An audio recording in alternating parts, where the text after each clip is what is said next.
Le GRA a eu la chance et l'honneur de se faire inviter par la Confédération suisse pour représenter la société civile dans la délégation qui était présente à Longas. Pour le GRA, qui est une association qui représente les professionnels sur le terrain, c'était vraiment aussi une excellente occasion de pouvoir amener dans les échelons internationaux les préoccupations qu'on a sur le terrain pour garantir que ces questions qui des fois sont un peu abstraites, il faut le convenir, puissent aussi refléter les préoccupations qu'on a directement en Suisse.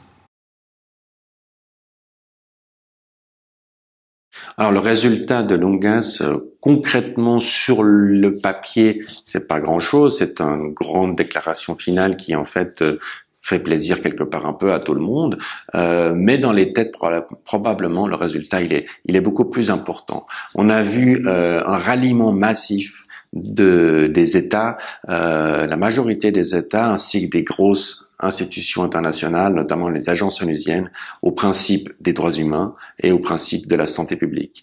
On peut dire aujourd'hui, au niveau international, le consensus n'est plus la guerre à la drogue, c'est une époque qui est révolue. Aujourd'hui, le consensus, c'est des politiques humaines qui doivent d'abord être des politiques de santé publique et qui doivent se mettre en œuvre dans le respect des droits humains. C'est en fait quand même, je crois, c'est un succès majeur et pour une organisation comme le GREA qui a toujours défendu cette approche, c'est vraiment très réjouissant de voir que enfin le système international revient sur des principes beaucoup plus sains pour ces politiques.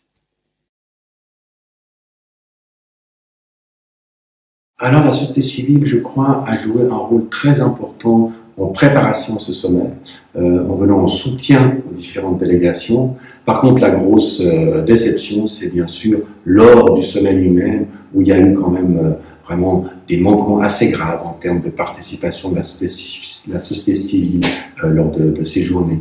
Alors, la Suisse a été assez novatrice parce qu'elle inclut les représentants de la société civile, hein, en l'occurrence le GREA, mais des autres pays ne le font pas. Donc ça a été assez problématique parce qu'il y avait peu d'ONG dans la salle, peu de prise de parole de ces ONG. Et donc là, on est quand même dans peut-être quelque chose d'un petit peu limite par rapport à la philosophie des Nations Unies aujourd'hui, qui essaie de mettre en avant la participation de la société civile. Là, on a clairement manqué l'occasion, et vraiment, c'est un défi pour nous maintenant au niveau mondial de se coordonner entre tous ces mouvements pour qu'on puisse beaucoup mieux être représentés lors des prochaines réunions.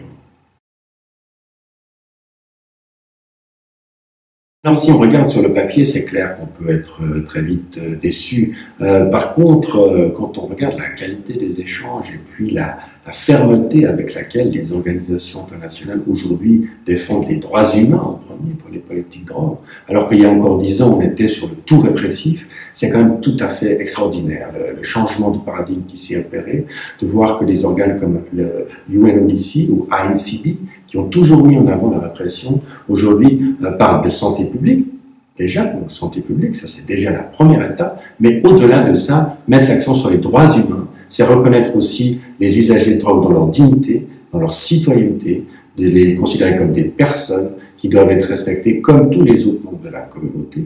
Donc en fait là, on a vraiment un changement de paradigme qui s'opère. Peut-être que dans les textes, ça reste encore très frileux, il y a beaucoup de chemin à faire, mais je crois que dans les esprits, vraiment, le changement est en marche.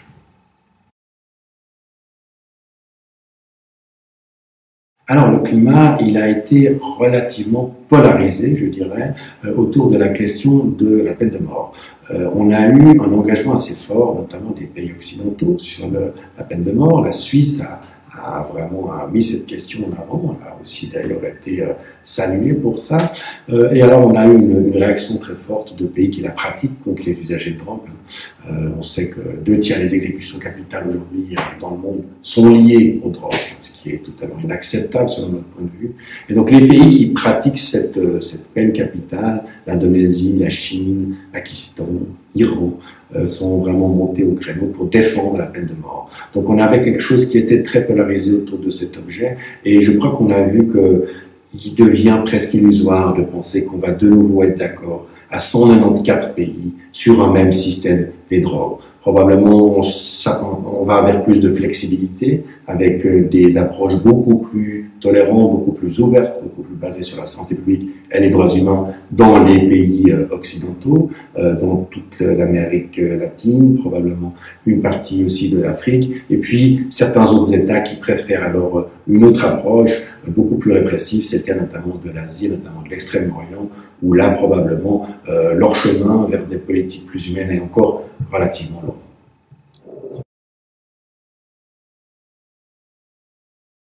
Alors, il faut effectivement pas oublier que cette Tongass n'est qu'une étape dans un long processus. Il y a déjà eu des réunions de ce type, il y en aura encore. Ce qu'on peut dire, c'est qu'aujourd'hui, le changement s'accélère. On avait cette réunion en 2016, une prochaine est déjà agendée en 2019, donc c'est déjà dans 3 ans. Les travaux préparatoires commencent maintenant. Et donc, effectivement, nous devons nous préparer pour ce prochain rendez-vous en 2019. Et probablement que le changement de tonalité de ces discours en 2016 donne beaucoup de courage et beaucoup d'espoir aussi pour les acteurs pour 2019. Peut-être on était nombreux à attendre peut-être un peu trop de cette date de 2016. On sait qu'il y a eu beaucoup de changements dans le monde dernièrement. Donc on pensait peut-être qu'on pouvait refléter davantage ces changements dans le document de 2016.